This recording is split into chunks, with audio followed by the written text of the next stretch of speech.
The phone that I've been using for the last 2 or 3 years has been the iPhone 12 Pro, and it has a half decent camera on it. However, as a photographer, I've always preferred to use my mirrorless cameras, my S5 II and S5, and I've never personally got into phone photography. However, things have changed a lot very recently over the last 2 or 3 years, and phone cameras have developed a hell of a lot.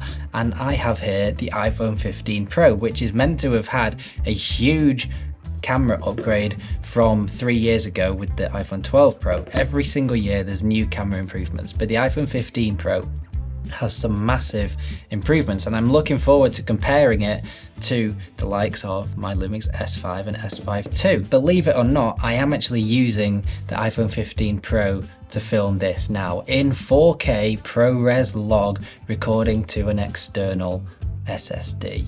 Who'd have thought we'd have been able to do that 2 or 3 years ago? It is absolutely unbelievable how quickly things are moving along, and it actually looks really good. I am now, however, gonna switch back over to my S5 II because the file sizes the 4K ProRes log records in is absolutely enormous, but we'll talk more about that a little bit later. This is the iPhone 15 Pro. I went for the natural titanium color and it looks absolutely brilliant, and it is a huge upgrade on the iPhone 12 Pro that I've been using for the last 3 years. If you were to look at them side by side, the main difference is the size of the cameras, to be honest.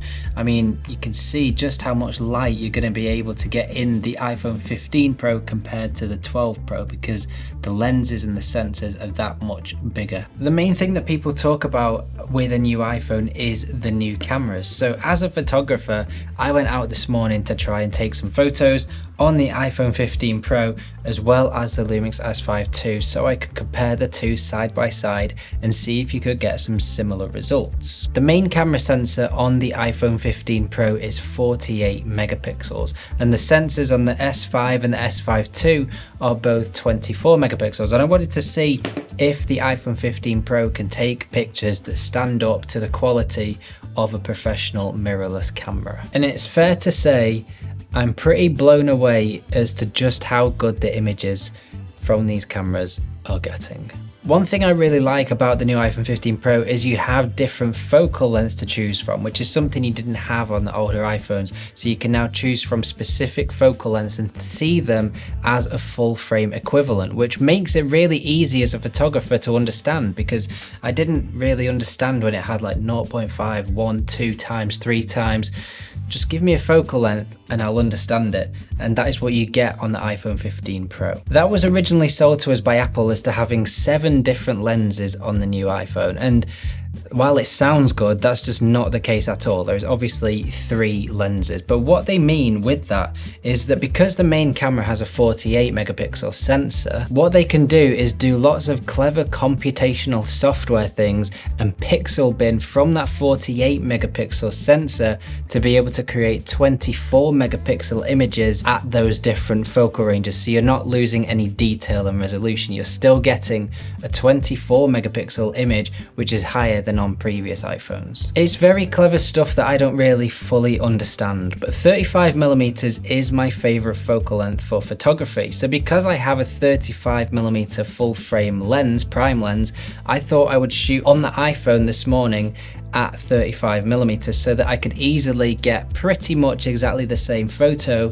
and see them side by side and see the main differences between them. So here are a few side by sides. See if you can guess which was taken on which camera.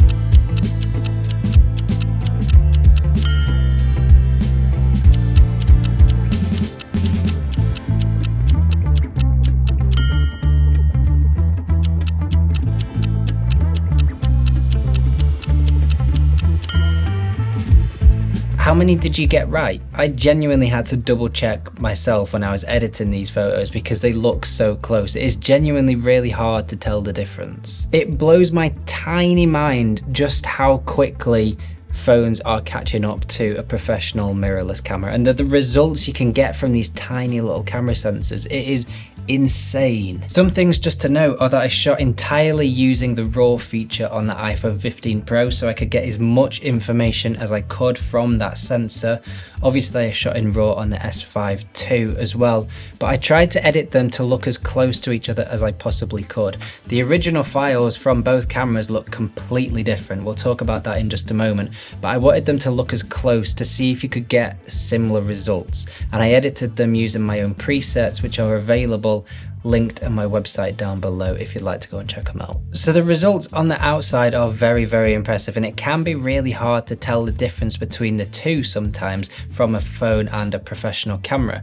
All of the photos work out at a 24 megapixel image. That's quite important when you start to push in and crop, because very quickly you start to lose detail on the iPhone, whereas the Lumix will keep that sharpness and detail for a little bit longer. That's simply because of the size of the sensor that you get on a full frame camera compared to what you get on an iPhone.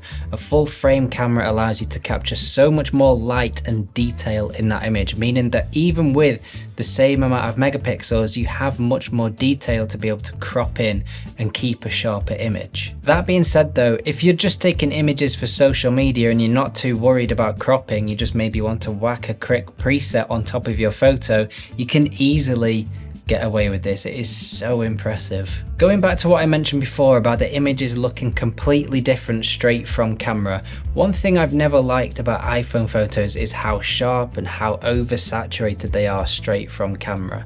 And I know why that is. It's because they have such a broad audience that they're trying to appeal to that don't necessarily have an interest in photography. They just want to take a quick photo of their family and friends and capture a memory and have it done, and it's there on their phone when they want it. However, when you shoot in RAW, you have so much information in that file to be able to push and pull it around to create a style of image that you want, as you saw before when I had the side-by-sides from the iPhone and the S5 II. But if you are going to be shooting in RAW on iPhone so you can have that room to edit your photos, the file sizes are going to be so much bigger than if you're just taking a standard photo on your phone. The video features on the iPhone 15 Pro are probably one of the standout features of this year's new iPhone. I have briefly played with it, but not a huge amount as I only got the phone yesterday, but I do plan on making a full video all about that, so make sure you subscribe so you don't miss out if you are interested in that. To be able to film in ProRes log on a mobile phone is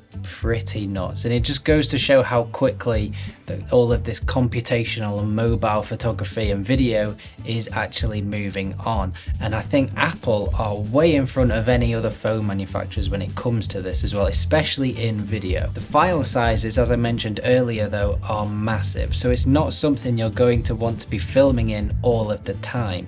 To give you an example of the file sizes, I recorded a 2-minute clip and it was 10 gig. You do also have to plug in an external hard drive if you want to record in 4K ProRes. You can record in 1080 internally, but to get that extra resolution, you're going to have to plug in an external SSD into the USB-C port, which is a little bit impractical, but you can also use the Blackmagic camera app, which allows you much more functionality. It allows you to change all of your shutter speeds, your frame rates, your white balance, gives you all of the control over your camera, and you can also choose from different codecs as well and record straight to your mobile phone device memory. But what this functionality of recording ProRes log allows you to do mainly is to be able to put it into your videos and mix it in with your main camera footage easily and quickly and not notice too much of a difference, because the difference between shooting in ProRes and typical normal iPhone videos, you have so much more functionality to be able to push and pull your colors around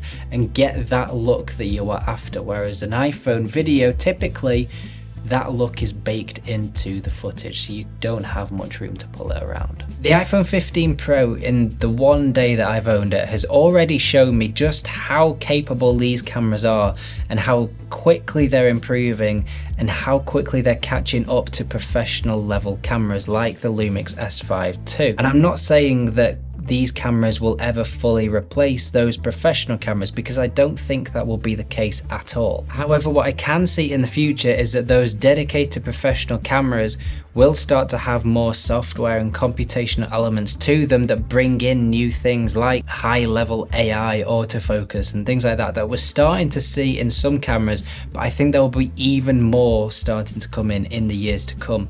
But I also think that professional cameras might end up looking like this at some point. Who knows? But it is fair to say that the photography world is moving very, very quickly. Not just the phone world, but the photography world in general is moving quicker than it ever has before. And there's already been one dramatic change a few years ago, 15, 20 years ago, with the jump from analog to digital.